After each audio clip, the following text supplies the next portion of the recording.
Hello engineers, welcome back electrical जिंदगी। Engineers, हम लोग पढ़ रहे हैं ईएमएफटी सब्जेक्ट को, जिसका कोड है BEE301।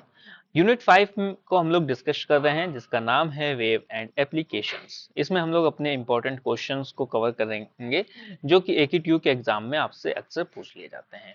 आज की इस वीडियो में हम लोग लॉन्ग टाइप क्वेश्चंस को कवर करने वाले हैं, जिसका क्वेश्चन नंबर रहने वाला है फर्स्ट। इससे पहले ऑलरेडी मैंने शॉर्ट टाइप क्वेश्चंस पर वीडियो बनाया हुआ है, इसमें मैंने 14 क्वेश्चंस को कवर किया है। ये 14 क्वेश्चन आपके AQTU एग्जाम में 2 मार्क्स के पूछ लिए जाते हैं, तो आप इस वीडियो को भी रेफर कर सकते हो।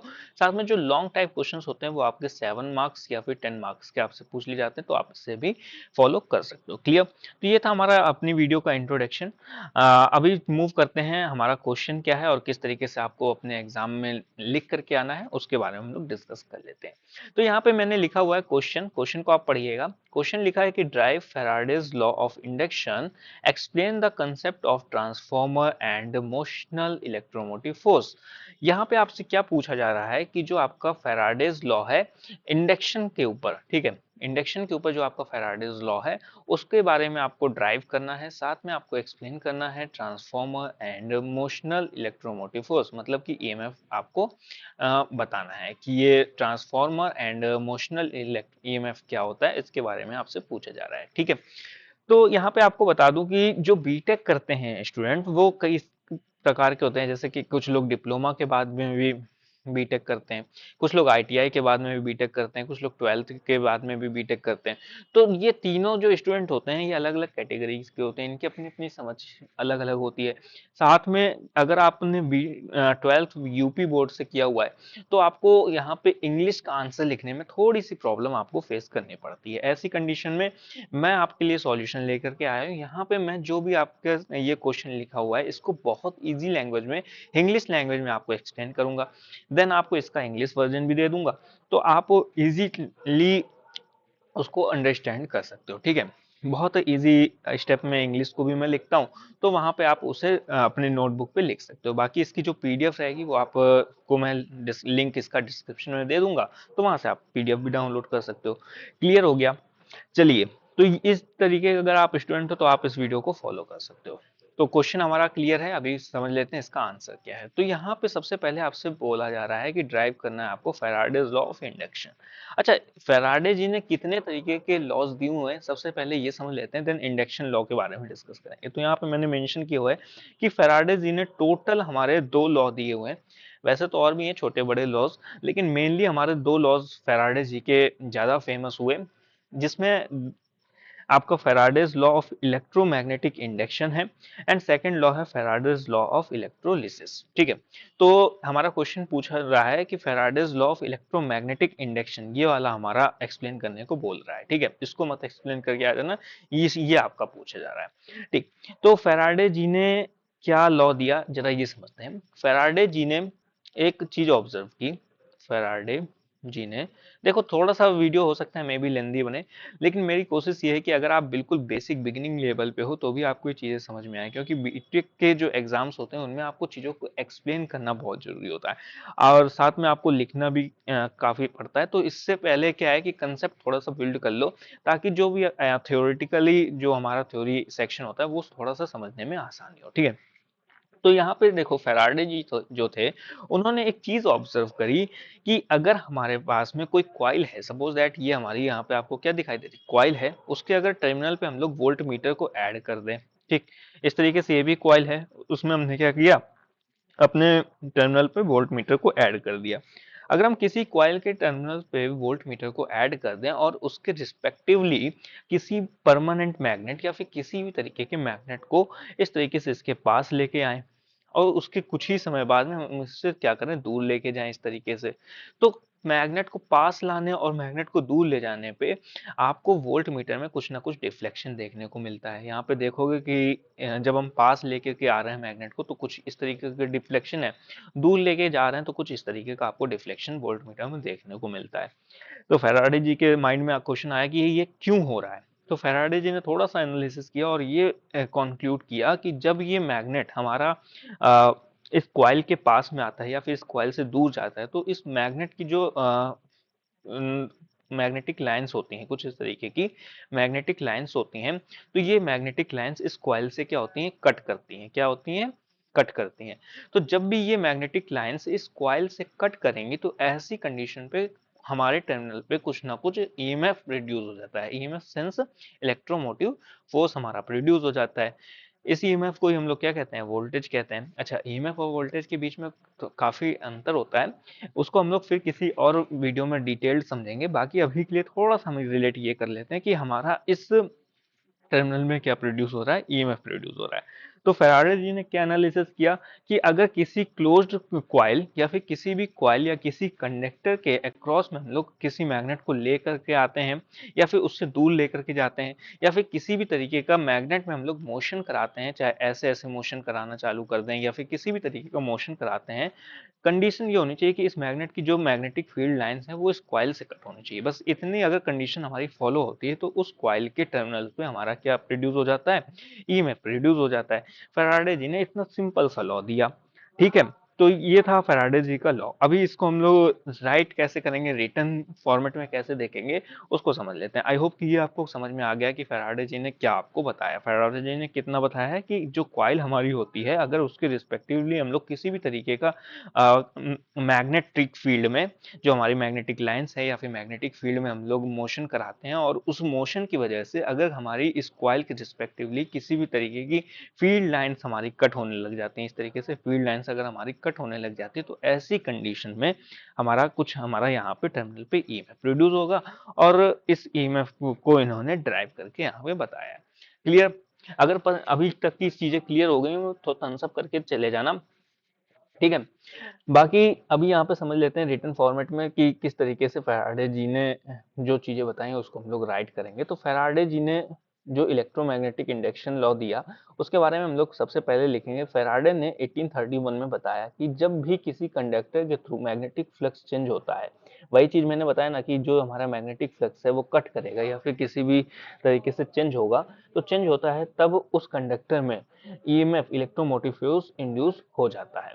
ये ईएमएफ करंट को फ्लो कराने के लिए मजबूर करता है। अगर जो भी हमारा सर्किट है अगर हमारा क्लोज्ड है तो हमारी क्या हो जाएगी, इलेक्ट्रोमोटिव करंट हमारी या फिर इंड्यूस्ड करंट हमारी यहाँ पे फ्लो होने लग जाएगी, ठीक है। तो ईएमएफ करंट को फ्लो कराने के लिए मजबूर करता है। इस प्रोसेस को इलेक्ट्रोमैग्नेटिक इंडक्शन कहते हैं। इसके दो लॉ होते हैं, ठीक है।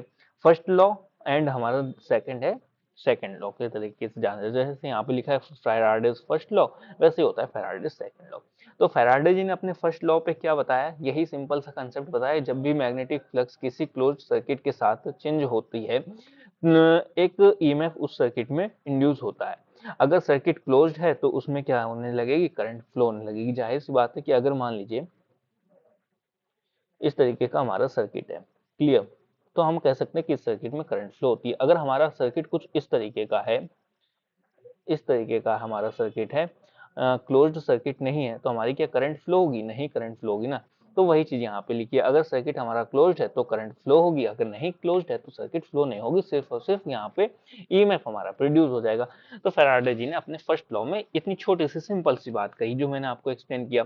अब यहाँ पे सेकंड लॉ में क्या बताया, अब सेकंड लॉ में इनसे पूछा गया कि अच्छा ठीक है, आपने बोला कि अगर कोई भी कॉइल के रिस्पेक्टिवली हमारी मैग्नेटिक फील्ड लाइंस कट करती हैं किसी भी तरीके से, तो क्या होता है, इस कॉइल के टर्मिनल्स पर हमारा ईएमएफ प्रोड्यूस हो जाता है, मतलब जो वोल्टेज होता है वो प्रोड्यूस हो जाता है। अब कितना वोल्टेज प्रोड्यूस होगा ये भी तो बता दो। तो फैराडे जी ने अपना सेकंड लॉ लेकर के आए, जिसको कहा गया Faraday's second law. Faraday's second law के अकॉर्डिंग क्या है कि जो इंड्यूस्ड ईएमएफ का मैग्नीट्यूड होगा, वो मैग्नेटिक फ्लक्स के रेट के चेंज के डायरेक्टली प्रोपोर्शनल होता है।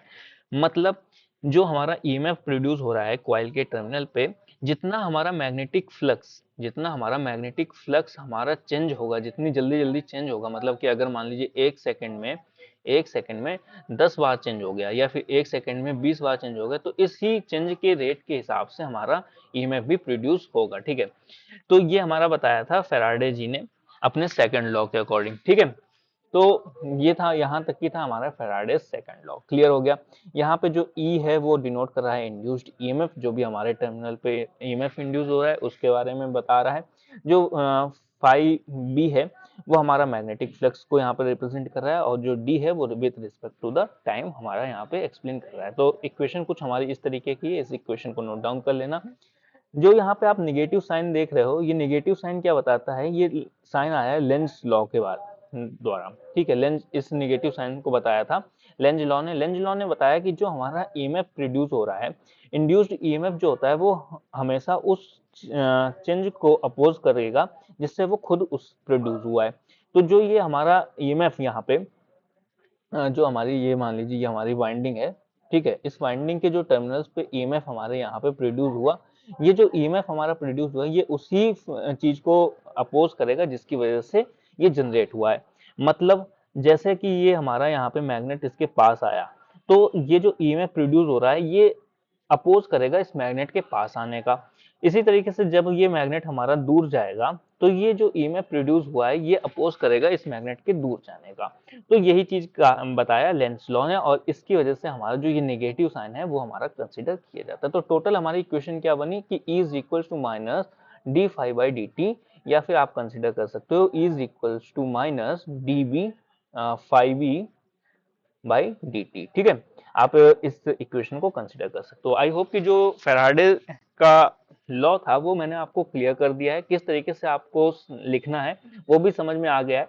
अच्छा, इस तरीके से नहीं लिख के आना, इंग्लिश में लिख के आना है। ये मैंने आपको सिर्फ एक्सप्लेन और हिंदी में थोड़ा सा अच्छे से समझने के लिए मैंने आपको एक्सप्लेन कर दिया है। इंग्लिश वर्जन मैं अभी आपको आगे स्लाइड में दे दूंगा, वहां से आप इंग्लिश वर्जन को नोट डाउन कर सकते हो, बाकी तो पीडीएफ को आप डाउनलोड कर सकते हो, ठीक है। तो यहाँ पे आप समझ लेते हैं कि जो ट्रांसफॉर्मर ईएमएफ होता है वो क्या होता है, और फिर उसके बाद में समझेंगे मोशनल ईएमएफ क्या होता है, ठीक है।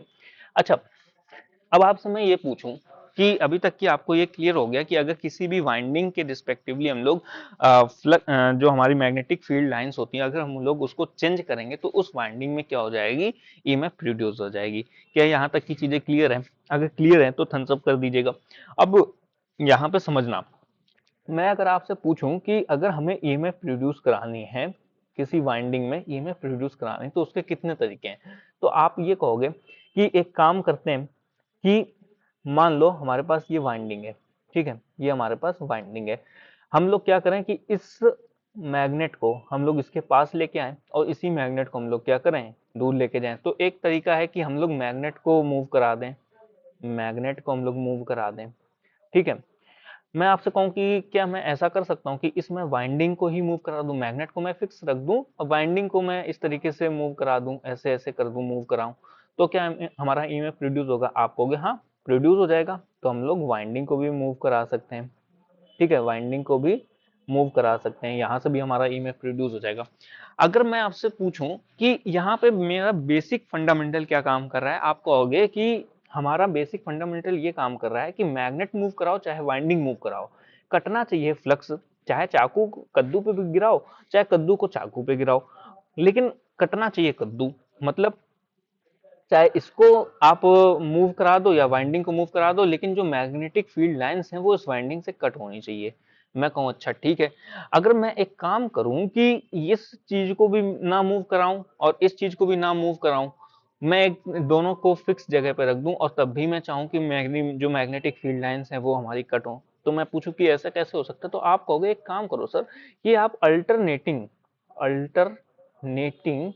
नेचर का देखो, इसमें से थोड़ा सा पॉसिबल नहीं होता है कि उतना स्पष्ट रूप से लिख पाऊं, लेकिन मेरा फोकस रहता है कि मैं आपको चीजों को समझा पाऊं, ठीक है। तो अल्टरनेटिंग में भी सही से लिखा नहीं है, लेकिन आप समझ रहे हो ना कि अल्टरनेटिंग मैंने लिखने की कोशिश की है, ठीक है। तो इस पे कोई कमेंट नहीं करेगा कि अल्टरनेटिंग सही से नहीं लिखा।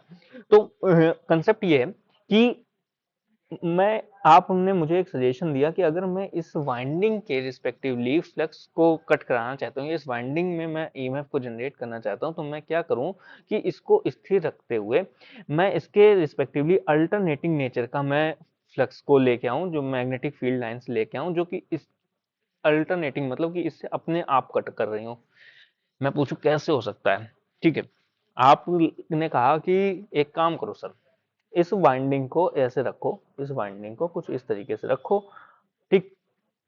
इस वाइंडिंग को कुछ इस तरीके से रखो। अब इसके रिस्पेक्टिवली क्या करो, एक और वाइंडिंग लेके चले आओ आप, और इस वाइंडिंग में क्या करो, आप एसी करंट को फ्लो करा दो, एसी सप्लाई को फ्लो करा दो। अब जब अगर मैंने इसमें से एसी सप्लाई को फ्लो कराया, तो यहाँ पे मैं देखूंगा कि इस एसी सप्लाई के फ्लो होने से इस के जो अक्रॉस में होगा वो हमारा अल्टरनेटिंग नेचर का हमारा मैग्नेटिक फील्ड प्रोड्यूस होगा।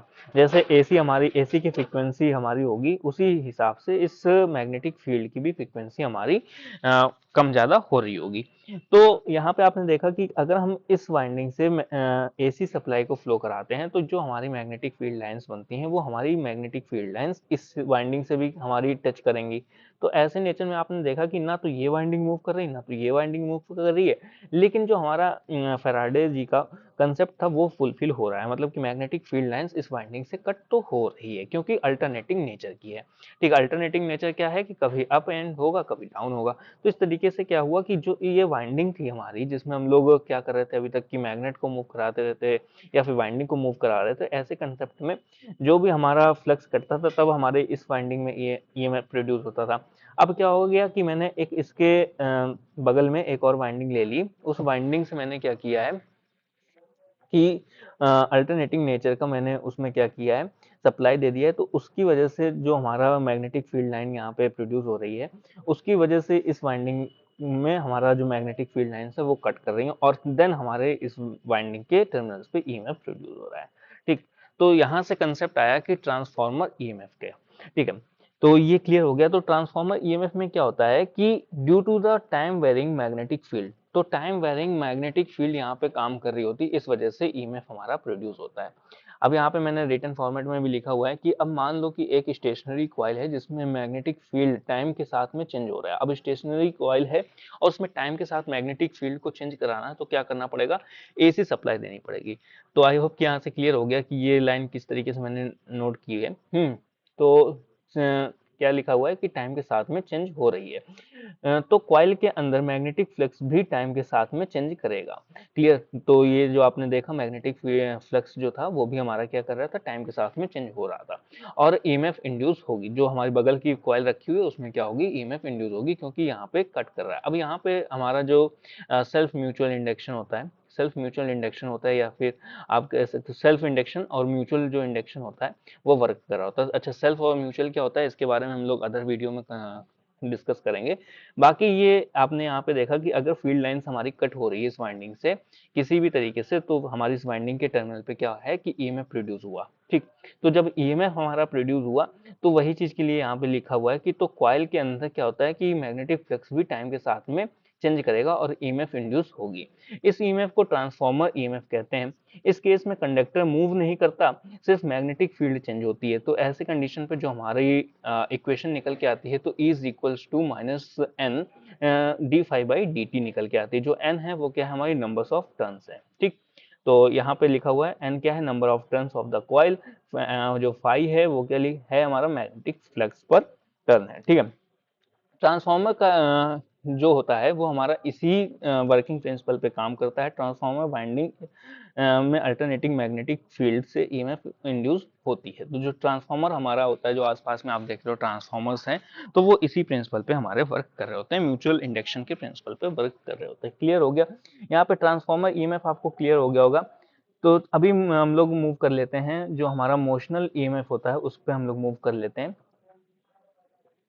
आप समझते हैं कि जो हमारा मोशनल ईएमएफ होता है वो कैसा होता है। मोशनल ईएमएफ का मतलब है कि कुछ ना कुछ मोशन हो रहा होगा, देन हमारा ईएमएफ जनरेट हो रहा होगा। अभी तक की क्या था कि हमारे पास में दो वाइंडिंग्स थी, एक में मैंने एसी सप्लाई को ऐड कर लिया और उसकी वजह से अल्टरनेटिंग नेचर का हमारा मैग्नेटिक फील्ड जनरेट हुआ, और वहीं पे बैठे बैठे मतलब कि दोनों वाइंडिंग में मैंने किसी को मूव नहीं कराया, और हमारे जो दूसरी वाइंडिंग थी उसमें ईएमएफ हमारा जनरेट हो गया। तो क्या था, हमारा ट्रांसफॉर्मर ईएमएफ था। ठीक है, बैठे बैठे, जैसे ट्रांसफार्मर में दोनों वाइंडिंग हमारी फिक्स होती हैं, स्टेशनरी होती हैं, और देन हमारा ईएमएफ जनरेट होता रहता है। तो वैसे ही हमारा कंसेप्ट कुछ यहाँ पे भी था।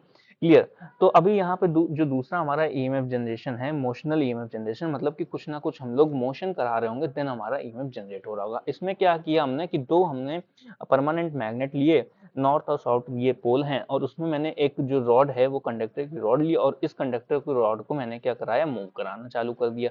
तो ऐसी कंडीशन में क्या होगा कि इस कंडक्टर की रॉड के जो टर्मिनल्स होंगे उसमें आपका ईएमएफ प्रोड्यूस हो जाएगा। तो इसकी वजह से अगर जो हमारा ईएमएफ प्रोड्यूस होता है तो इसी को हम लोग क्या कहते हैं, मोशनल ईएमएफ कहते हैं। तो motional EMF due to motion of conductor, तो कंडक्टर के मोशन की वजह से आपको मोशनल ईएमएफ प्रोड्यूस होता है। अगर कंडक्टर मैग्नेटिक फील्ड के अंदर मूव कर रहा है तो बिना तो भी ईएमएफ इंड्यूस होती है। इसे हम लोग क्या कहते हैं, मोशनल ईएमएफ कहते हैं। मान लो एक सिंगल कंडक्टर लेंथ जिसकी एल है, मैग्नेटिक फील्ड बी में यहाँ पे वी वेलोसिटी से मूव कर रहा है। तो अगर ये कंडीशन हमारी होती है, मान लो ये हमारा जो कंडक्टर है वो वी वेलोसिटी से इस तरीके से हमारा मूव कर रहा है और कंडक्टर की जो लंबाई है वो क्या है, हमारी एल है, और मैग्नेटिक फील्ड क्या है, हमारी बी है। तो ऐसी कंडीशन पे जो आपके पास इक्वेशन निकल के आती है तो क्या होती है, E is equal to v l v sine theta. ठीक है। अगर हमारे स्टेशनरी है तो स्टेशनरी में आपकी इक्वेशन क्या थी, E is equal to minus N d phi by d t, जहाँ पे जो फाई है वो आपका मैग्नेटिक फील्ड को डिनोट कर रहा है, एन क्या नंबर ऑफ टर्न है, और ई जनरेटेड ईएमएफ है।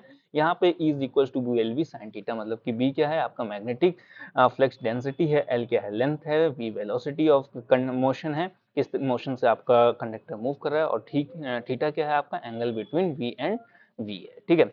अगर मोशन परपेंडिकुलर है तो आपका जो थीटा होता है वो 90 डिग्री होता है, मतलब कि मैक्सिमम ईएमएफ होता है। अच्छा, ये जो कंसेप्ट है ये मैं आपको जनरेटर के रिस्पेक्ट में जब जनरेटर डिस्कस करेंगे तब हम लोग थोड़ा सा इसके बारे में डिटेल डिस्कशन करेंगे। बाकी अभी के लिए आप इस लाइन को as it is note down कर सकते हो। ठीक है। तो ये था हमारा मोशनल ईएमएफ। आई होप कि आपको क्लियर हो गया है। फिर भी किसी तरीके का डाउट है तो आप कमेंट करके मेरे से पूछ सकते हो। नाउ अभी हम लोग थोड़ा सा इसका कंपैरिजन कर लेते हैं, देन हम इंग्लिश वर्जन पे भी मूव करेंगे। ठीक, कंपैरिजन के लिए मैंने यहाँ पे लिखा हुआ है difference between transformer and motional EMF. तो कॉज क्या है, due to change of magnetic flux with respect time. तो मैग्नेटिक फ्लक्स आपका with respect to the time change हो रहा था, इस वजह से आपका ईएमएफ जनरेट हो रहा था। ये जनरेट हो रहा है due to the motion of conductor in magnetic field. तो जो कंडक्टर था वो मोशन कर रहा था मैग्नेटिक फील्ड में, इस वजह से हमारा ईएमएफ जनरेट हो रहा था। कंडक्टर मोशन क्या है आपका, स्टेशनरी है, मतलब कि किसी भी तरीके का मूवमेंट नहीं आपने देखा यहाँ पे। लेकिन मोशनल ईएमएफ में आपने देखा कि कंडक्टर हमारा मूव कर रहा है। ठीक है। एग्जांपल क्या है, ट्रांसफार्मर की वाइंडिंग्स यहाँ पे एग्जांपल होती है, प्रैक्टिकल एग्जांपल। और अगर मैं मोशनल ईएमएफ की बात करूँ तो जो रोटर होता है या फिर जनरेटर होता है या फिर मोटर आप कह सकते हो, तो इन सब का एग्जाम्पल आपका प्रैक्टिकल एग्जाम्पल पे आ जाता है। अगर आप इसके ईएमएफ को एक्सप्रेस करना चाहते हो तो is equals to minus N d phi by d t आपका स्टेशन ट्रांसफार्मर ईएमएफ के लिए हो जाता है। और अगर आप मोशनल ईएमएफ को आप डिनोट करना चाहते हो तो E is equals to v l v sine theta आपका एक्सप्रेशन हो जाता है। तो ये था हमारा कुछ कंपैरिजन, किस तरीके से आप कंपेयर कर सकते हो। बाकी इसको इंग्लिश वर्जन में आप किस तरीके से आप अपने एग्जाम के नोटबुक पे लिख करके आओगे वो यहाँ पे दे दिया है, स्क्रीनशॉट आप ले सकते हो। इस तरीके से आप एक्सप्लेन करोगे, एज इट इज मैंने इंग्लिश का वर्जन लिया हुआ है, इसी तरीके से डायग्राम बना के आओगे। इसका आप स्क्रीनशॉट ले सकते हो या फिर आप पीडीएफ को का लिंक मैं आपको डिस्क्रिप्शन में दे दूंगा, वहां से आप डाउनलोड कर सकते हो। ठीक है। वीडियो कैसी लगी इसको आप कमेंट करके बता सकते हो। वीडियो पसंद आते तो लाइक करके जाइएगा, चैनल को सब्सक्राइब कर लीजिएगा, ऐसी हेल्पफुल आपको वीडियोस मिलती रहेंगी। और नेक्स्ट वीडियो में हम लोग अपने क्वेश्चन 2 जो लॉन्ग टाइप क्वेश्चन है, क्वेश्चन 2 के बारे में डिस्कस करेंगे। क्वेश्चन रहने वाला है हमारा drive and explain differential form of Faraday's law electromagnetic induction in vector form. तो ये हमारा क्वेश्चन नंबर 2 रहने वाला है, इसके बारे में हम लोग डिस्कस करेंगे। इसके लिए आप हमारे चैनल को सब्सक्राइब कर सकते हो ताकि जब भी मैं वीडियो को अपलोड करूं आपको नोटिफिकेशन मिल जाए। तो चलिएगा, मिलते हैं दोस्तों नेक्स्ट वीडियो में नेक्स्ट टॉपिक के साथ में। तब तक के लिए टेक केयर, बाय बाय।